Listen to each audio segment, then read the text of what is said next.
Hey in what's up guys, Tech B is back with another video. आज हम इस वीडियो में बात करेंगे डिजिटल करेंसी या डिजिटल रुपी क्या जो आरबीआई ने लॉन्च किया था। इस वीडियो में पूरा डिटेल में बात करूंगा क्या डिजिटल करेंसी आपका क्रिप्टो करेंसी है, बिटकॉइन है, क्या उसका दोनों में डिफरेंस है, किसने लॉन्च किया था, क्या होता है क्या नहीं, सारा इस वीडियो में पूरा बेसिक से एडवांस तक डिस्कस करूंगा। कैसे यूज करना है, कहाँ आपको मिलेगा, सब कुछ इस वीडियो में डिटेल में बात करने वाला हूँ। तो वीडियो काफी इंटरेस्टिंग एंड नॉलेजफुल होने वाला है। साथ ही फ्रेंड्स, आप हमें सोशल मीडिया से फॉलो कर सकते हैं, लिंक इन डिस्क्रिप्शन, और चैनल को भी सब्सक्राइब कर लीजिए ऐसी अमेजिंग एंड इंटरेस्टिंग वीडियोस देखने के लिए। सो वीडियो स्टार्ट करते हैं।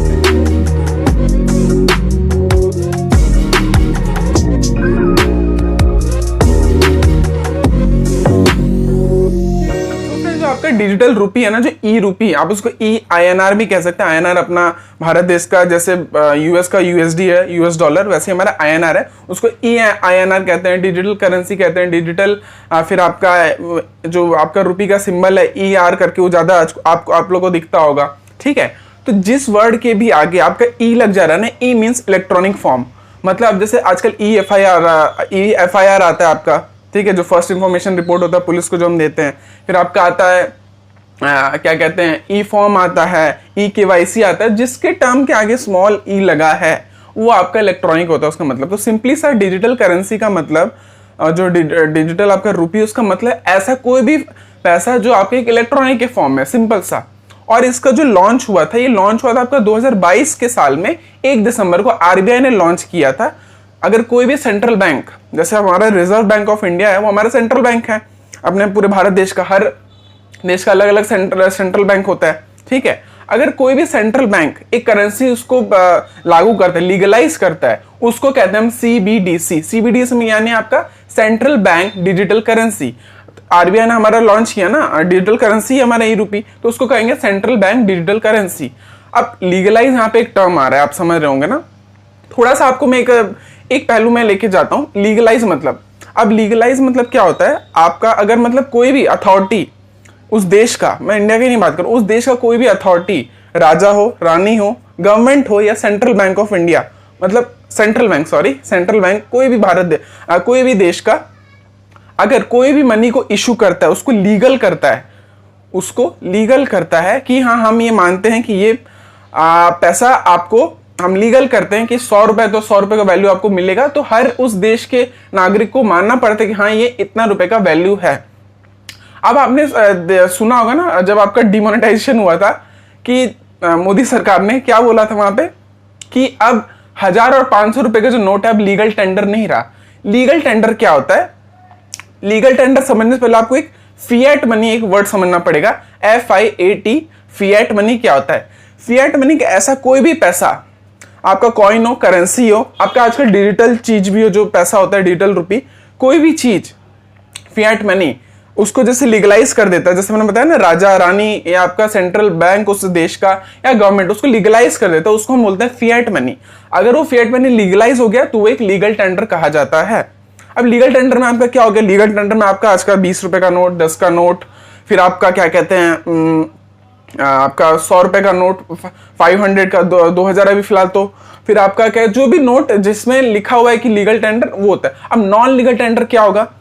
अब मान लीजिए मैं आपके पास आया, मैंने भाई, मेरे को फॉर एग्जांपल मैं ले रहा हूँ, मेरे को शोरूम में गया, मैं एग्जांपल ले रहा हूँ, मैं शोरूम में गया, मेरे को एक कार बाय करना था, मैंने कहा कि मैं कैश में पेमेंट करूंगा, तो सेलर पक्का से फटाक से ले लेगा। अगर मैं बाई चांस में कह रहा हूँ, अगर मैंने कहा कि मैं अपना गोल्ड में पेमेंट करना चाहता हूँ, तो वो सेलर उसको मना भी कर सकते, उसकी मर्जी। क्या कहते हैं, सरकार ने सोने को तो लीगल टेंडर नहीं बना रखा है ना, ये मैं नॉन लीगल टेंडर का टर्म समझा रहा हूँ। सोना चांदी, जो बैंक का चेक होता है, उसको तो गवर्नमेंट ने लीगल टेंडर नहीं बना रखा है। बोलूंगा कि इतने का मैं इतना दूंगा आपको, आप मेरे को, वो सेलर उसको मना भी कर सकता है। कैश एक ऐसा उसमें थप्पा लग चुका है कि वहां पे लिखा है कि इट्स अ लीगल टेंडर। मैंने लीगल और नॉन लीगल टेंडर का टर्म जो मैंने समझा दिया आपको।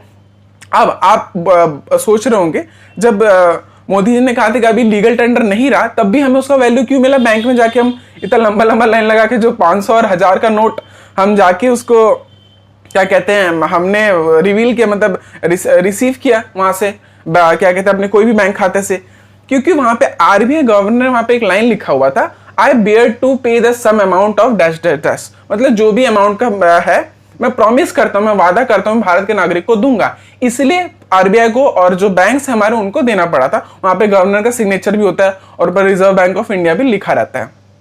अब आप थोड़ा सा मैं वापस अपने वीडियो में आता हूँ। डिजिटल रुपी मैंने बता दिया क्या होता है। अब डिजिटल रुपी क्या कहते हैं, एक सेंट्रल बैंक डिजिटल करेंसी होता है, उसको लीगलाइज करता है कौन, मैंने सब बता दिया। फिर उस लीगल टेंडर क्या होता है, फिएट मनी क्या होता है, मैंने सब बता दिया। अब हम बेसिक सा फंडा समझते हैं कि बिटकॉइन और ई डिजिटल रुपी में डिफरेंस क्या है। अब आप कंफ्यूज मत होइएगा। एक तो सबसे पहली बात, आपका जो डिजिटल रुपी है वो स्टेबल है, रेगुलेटेड है, ठीक है, उसमें क्या कहते हैं, और वो लीगलाइज है। लीगलाइज मतलब, अब देखिए स्टेबल क्यों कह रहा हूं, उसका एक वैल्यू है। मान लीजिए मेरे पास 10 रुपए ई डिजिटल रुपी है, तो उसका वैल्यू हाँ 10 है तो 10 है। अब बिटकॉइन क्या है, स्टेबल नहीं, उसका कभी प्राइस ऊपर जाता है कभी भी नीचे जाता है। अब वो लीगल मैंने क्यों कहा, आपका सीबीडीसी जो सेंट्रल बैंक डिजिटल करेंसी ई रुपी है वो लीगल है, मैंने बताया, उसको आरबीआई ने उसको वो किया है, लीगलाइज किया है। फिर बिटकॉइन लीगलाइज क्यों नहीं, इंडिया में फिलहाल उसको भी इलीगल कहा गया है, ठीक है, मैंने ये बता दिया। और अगर देखा जाए सिंबल, अभी मैं कोशिश करूंगा फोटो में दिखा दूंगा, तो ये मैंने डिफरेंस बता दिया। अगर आप सोच रहे हैं कि क्या कहते हैं, अब कुछ मिथ्स के बारे में बात करते हैं जो ई रुपी के बारे में फैला हुआ है। सबसे पहला, क्या आप उसको क्रेडिट कार्ड से खरीद सकते हैं? नहीं, अभी तक तो फिलहाल आप क्रेडिट कार्ड से जो है आप अपना ई रुपी को खरीद नहीं सकते हैं। क्या ई रुपी से आप अपना टैक्स इवेशन मतलब टैक्स बचा सकते हैं? नहीं, ये भी बात गलत है। आप अपना ई रुपी मतलब सिंपल सा आपका फिजिकल फॉर्म का ही पैसा है, वो जस्ट आपके फोन या वॉलेट जो है, सीबीडीसी का जो वॉलेट होता है, वहां पे आपके पैसे के फॉर्म में, वहां पे इलेक्ट्रॉनिक फॉर्म में वहां पे जमा है। आप ना उसको इन्वेस्टमेंट कर सकते, क्रेडिट कार्ड से नहीं कर सकते। हाँ, आप एटीएम डेबिट कार्ड से भी उसका मतलब उसको यूज नहीं कर सकते हैं। एक और बात बता दूं, अगर आप सोचोगे ये बिजनेस टू बिजनेस होता है, नहीं, एक नॉर्मल इंसान भी उसको यूज कर सकता है, मर्चेंट भी यूज कर सकता है, ठीक है।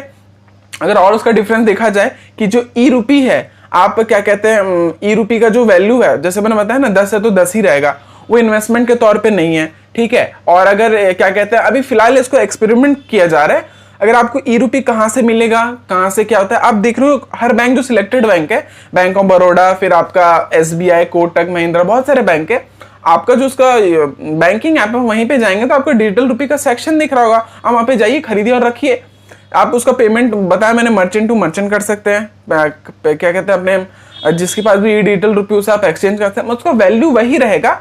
आप उसको एज अ फॉर्म में, मतलब सिंपल फंड है, जो आपका 10 रुपए का नोट है, आपके पास 10 का डिजिटल मनी है, तो आपका 10 का 10 ही है, वो सेम बस एक इलेक्ट्रॉनिक फॉर्म कर दिया गया फिजिकल मनी का। तो ये जो सारा मैंने बताया आपको, सारा मिथ मैंने क्लियर कर दिया। क्या कहते हैं, आपको ई डिजिटल रुपी कहाँ से चाहिए, आप ये भी मैंने बता दिया। फिर दोनों में डिफरेंस क्या है बिटकॉइन और ई रुपी में, ये भी मैंने बता दिया। फिर आपका क्या कहते हैं, आरबीआई ने, हाँ, और ये अगर मैं बता दूं आरबीआई ने ऐसा किया क्यों, फॉर सेक, आप देखिए, फॉर सेक ऑफ इंफॉर्मेशन, जितना मैं समझता हूं। अब देखिए आजकल क्या हो रहा है कि यूपीआई ने रिवोल्यूशन ला दिया था पूरे इंडिया में, ठीक है। अब यूपीआई बहुत सारे देशों में इसको अडॉप्ट भी कर लिया। मैं इस पर मेरा सेपरेट वीडियो आएगा कि यूपीआई, हमारा जो भारत देश का यूपीआई है, यूनिफाइड पेमेंट इंटरफेरेंस पेमेंट जो भी होता है, कहाँ किस किस देश में हमारा इसको एक्सेप्टेड है, तो इस पर एक डिफरेंट वीडियो आएगा। तो इससे क्या हुआ था कि कैशलेस ट्रांजेक्शन बहुत हो गया था, सबसे पहले पेटीएम ने इसको वो किया था। तो ऐसे ही मतलब ऐसा जो है ना, और एक तो है, देखिए जो नोट बनाने का खर्चा होता है ना, और सिक्के बनाने का, वो जितना वैल्यू देख रहे हैं ना, जैसे आपको पता है 1 रुपए का सिक्का बनाने के लिए कितना रुपए लगता है, 1.25 पैसा, मतलब उस सिक्के का वैल्यू से ज्यादा ही पैसा लग जाता है। तो ऐसी, और क्या कहते हैं, जो पेपर, अब हमारा जो नॉर्मल पेपर है, क्या हुआ था जब भारत देश में जब डिमोनेटाइजेशन हुआ था, तो ना वो कॉटन का कुछ मटेरियल तो उससे बनता, मिक्स होकर ना, हमारा जो जितने भी नोट्स हैं, जब डिमोनेटाइजेशन हुआ था हमें बाहर से मंगवाना पड़ा था जो नोट्स बनाने के लिए, नया 2000 और 500 के नोट्स जब डिमोनेटाइजेशन हुआ था। तो उससे क्या हुआ था, इंडियन गवर्नमेंट को, सेंट्रल बैंक जो अपना आरबीआई, उसको बहुत सारा एक्स्ट्रा अमाउंट पे करना पड़ा था। अभी भी देखिए इतना ड्यूरेबल भी नहीं रहता, फट जाता है। हाँ, ये रहता है कि आप फटा हुआ नोट को ले जाके अपना बैंक में रिडीम कर सकते हैं और उसको आपको उसका उतना वैल्यू मिल जाता है। आप बैंक में जाइए और कहीं आपको कोई नहीं देगा, ठीक है। तो इसको देखते हुए कि हाँ, as a physical currency paper है, ज्यादा स्टेबल नहीं रहता, फट जाता है, गंदा हो जाता है। और एक तो आप देखिए कोविड के टाइम में भी जब बहुत लोगों ने यूपीआई, इसलिए उसी टाइम बहुत ज्यादा उसका पीक आया हुआ था, अभी भी है, ऐसा नहीं है, क्योंकि उस टाइम कैश टू कैश आप सबका उसमें हाथ का टच रहता था। नोट काफी ज्यादा गंदा होता है, उसमें ना बैक्टीरिया जम बहुत सारे होते हैं।